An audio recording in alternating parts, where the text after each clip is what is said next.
Welcome to IFT's Omnivore Presents Side Dish podcast, where we offer a deeper dive into the science, trends, challenges, and innovations shaping our food system. Today's episode is sponsored by IFT First Annual Event and Expo, taking place July 12th through 15th at McCormick Place in Chicago. Visit IFT.org to register today. I'm your host, Julie Larson-Brisher, Food Technology Magazine Science and Technology Editor, and today we're diving into one of the biggest emerging questions in modern food protection: what artificial intelligence can and can't realistically do to strengthen food safety. In Food Technology's recent feature, Can AI Improve Food Safety?, we explored how artificial intelligence is helping food companies move from reacting to contamination events to predicting risk earlier, while raising urgent questions about validation, accountability, and human oversight. Today, we're continuing that conversation with three of the experts featured in the story: Willette Crawford, Matt Henderson, and Jeff Varcoe, to dig deeper into where AI is already delivering value, where the hype exceeds the science, and why humans still hold the line. Let's get into it. First, a brief round of introductions. Our first guest is Willette Crawford, principal consultant and owner of Katalyst Consulting, and a food safety expert who helped write the FSMA regulations during her tenure at FDA. Welcome, Willette. Thank you, Julie. It's great to be here. We're also happy to welcome Matt Henderson, VP of Technical Services at Landafrost, where for over 20 years he's been dedicated to upholding the highest standards of food safety, quality, and operational excellence for one of the nation's leading brands of pre-sliced deli meats and specialty meat products. Welcome, Matt. Thanks, Julie. Great to be here. And rounding out our guest panel today, we've got Jeff Varcoe, Vice President of Quality Assurance and Food Safety at the J.M. Smucker Company, and who many of our listeners may know from his previous long-term food safety leadership at Schwann's. Jeff is also President-elect of IFT's Board of Directors. Welcome, Jeff. Thank you, Julie. Great to be here. Thanks for including me today. Well, it's wonderful to have you here, Willette, Jeff, and Matt. We're going to dive right in. So in that May-June Food Technology cover article, we explored how AI may help shift food safety from reacting to contamination events to predicting the risk earlier. So from your perspectives, where is AI delivering measurable value today, and where is the hype still outpacing reality? And let's start that conversation with Matt. What do you think? Yeah, I think where I see AI today, it really is increasing our efficiency tremendously in data analysis. So we're using it routinely to do the work that our food safety managers would typically spend a good part of their day doing, and doing the data analysis. I think looking to that predictive analytics, we're certainly moving in that area. That is our aspiration. But honestly, today, I think when it comes to assuring food safety, it has to still be in the hands of the food safety manager that's managing the program and using that AI assistant to help improve their day and make them more efficient in their work. Matt, I would jump in and just echo what you just said. This is a tool to help accelerate and amplify the human intervention and the human oversight of the food safety programs. We're excited about the opportunities AI offer and view it as an important tool that's going to support the commitment to continuous improvement. We're embracing exploration of AI, but still a lot to be determined. Yeah, when I was talking to you, Jeff, in particular, and Matt, I think you mentioned this too, that you guys have to try to come up with strategies, and that's got to be booted, upstairs for people to figure out like what kind of programs. How do you even test that behind the scenes? Right. Like how you're going to use it when you're doing a pitch to your boss. Yeah, that's the thing. I think really just that digital assistant mindset right now, and just leveraging that tool, because it is so powerful, right? With the amount of time that we spend gaining that efficiency, resources are always limited in every industry, particularly in the food industry. So to be able to gain more from the team that we have, and just leveraging that tool. Yeah, and I would just add on to that, Matt, that as you think about people, minutes, and dollars being involved in managing a food safety system within a manufacturing facility, efficiency, ROI, but it was mentioned earlier, more predictive analytics, being able to see things around the corner before they actually happen is where the value add comes in.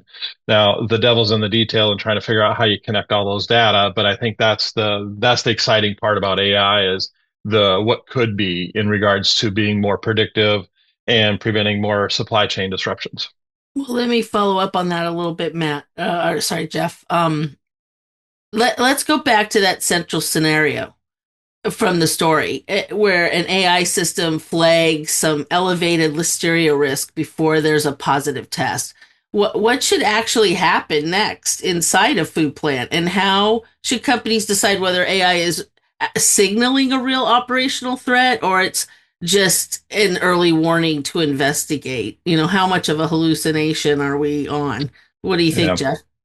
Well, I think your term using hallucination is something that's got to be worked through your validation and verification process of the AI tool itself, which is why we were saying at the onset of this conversation that it's still about people being involved, and this is a tool that's going to help.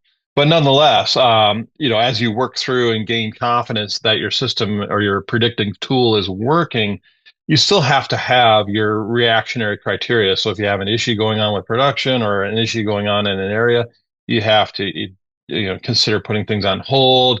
You have to do follow-up investigation. You have to have remediation and all the follow-through that comes through from a normal program without AI. The only thing now is ideally the vision is with AI, we're seeing it sooner. So it's not quite as big as a catastrophe or an issue within the manufacturing facility. Right, and yeah, I would add on to that. I think with predictive tools, so we've had tools at our disposal, things like post rinse sampling, for instance, in our Listeria environmental programs, where we're sampling at a time where we intend to learn about our environment, get results that we can respond to before we have a food safety issue or the pathogen makes its way to a product contact surface. So how we respond when our environment is signaling us that something may be drifting toward an issue, we have tools for that, and we know how we've responded. I don't see our response changing. It's just or us having to react differently. It's really just about when we learn and how we can use AI to tell us even more than our conventional tools may have.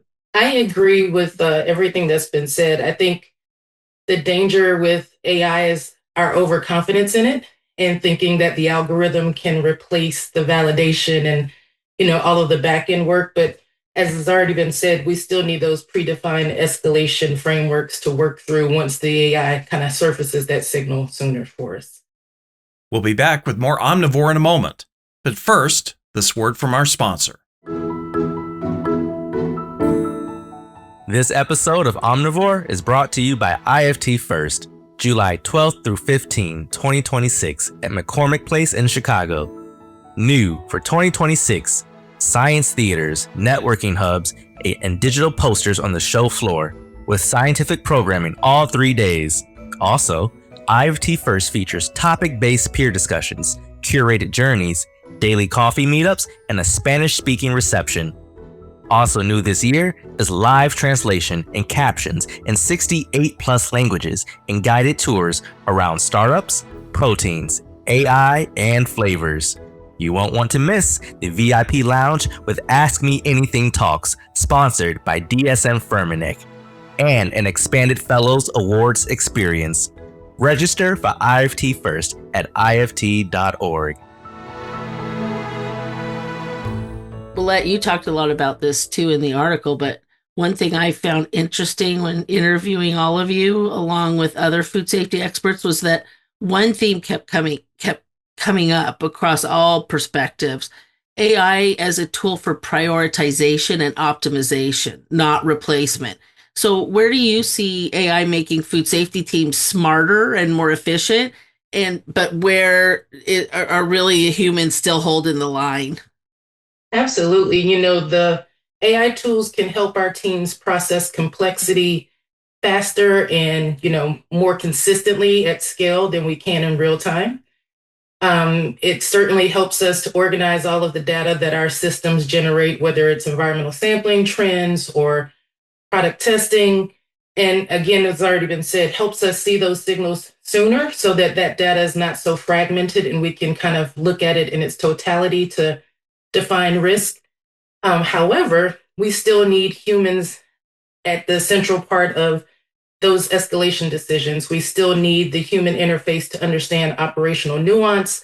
Algorithms are not going to be able to look at the nuance of our systems and make those determinations. So while AI is helping us synthesize all of that data and look at it in its totality to find things that would give us earlier intervention, we still have to correlate all of that and fully understand it through the human lens and through our human experience from a food safety management standpoint. So human in the loop systems, I think, are best.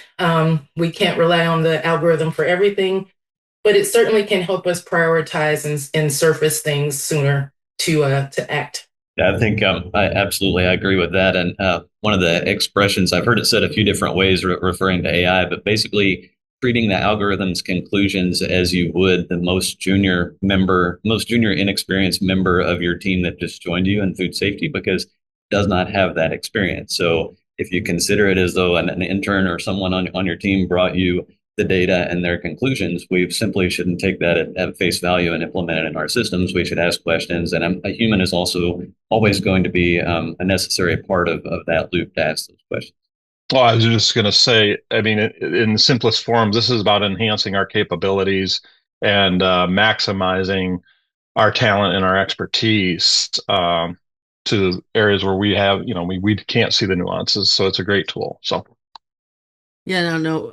I was just going to say all I got was a big visual there when Matt was talking about the junior one, and I got that sort of cartoon with the little hat and the little spinner on top of the hat on top of your little robot AI guy.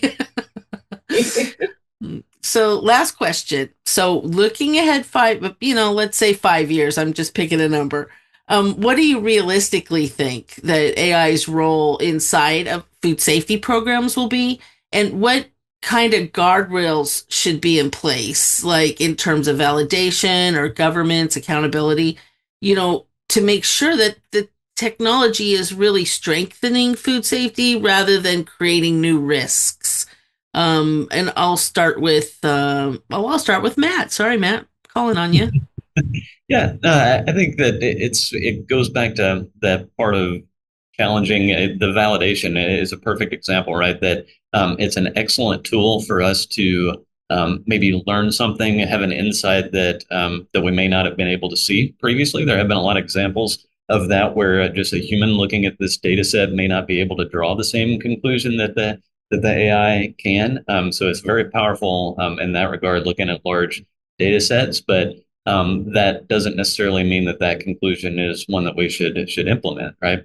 So I think the power is there to learn things that we may not have been able to previously through those insights.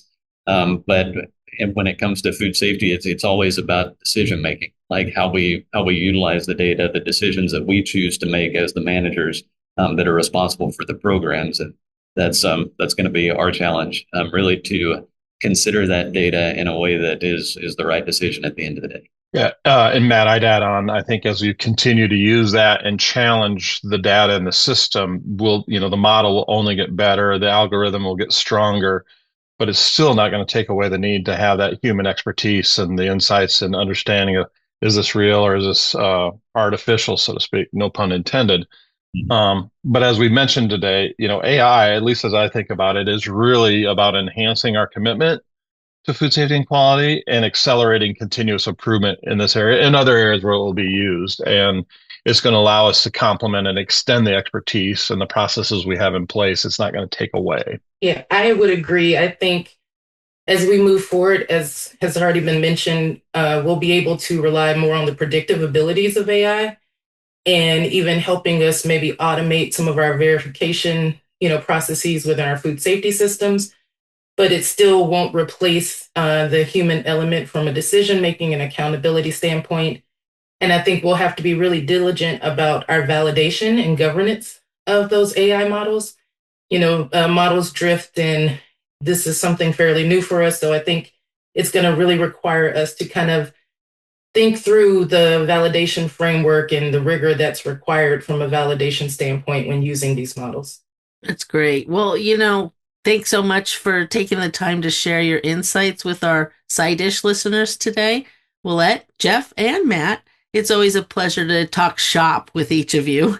And I'm going to just give a call out here to our episode sponsor, IFT First Annual Event and Expo, which is just around the corner, July 12th through 15th at McCormick Place in Chicago. IFT First stands for Food Improved by Research, Science, and Technology. This is one event you can't afford to miss. To find out more and to register, visit ift.org. Thanks, everybody. Thank you. Thank you. And that concludes this episode of Omnivore Presents Side Dish. Thanks again to our guests for another amazing discussion. Side Dish is produced by the Institute of Food Technologists and the editors of Food Technology magazine. To learn more about IFT and how we convene global food system professionals to advance the science of food, visit ift.org. If you're not already a member, head to ift.org/membership to find your place in the IFT community. For more insights, ideas, and innovation, check out our sister podcast, Omnivore, on the News and Publications page of ift.org. Join us again next month for another timely discussion. This is Omnivore Presents Side Dish.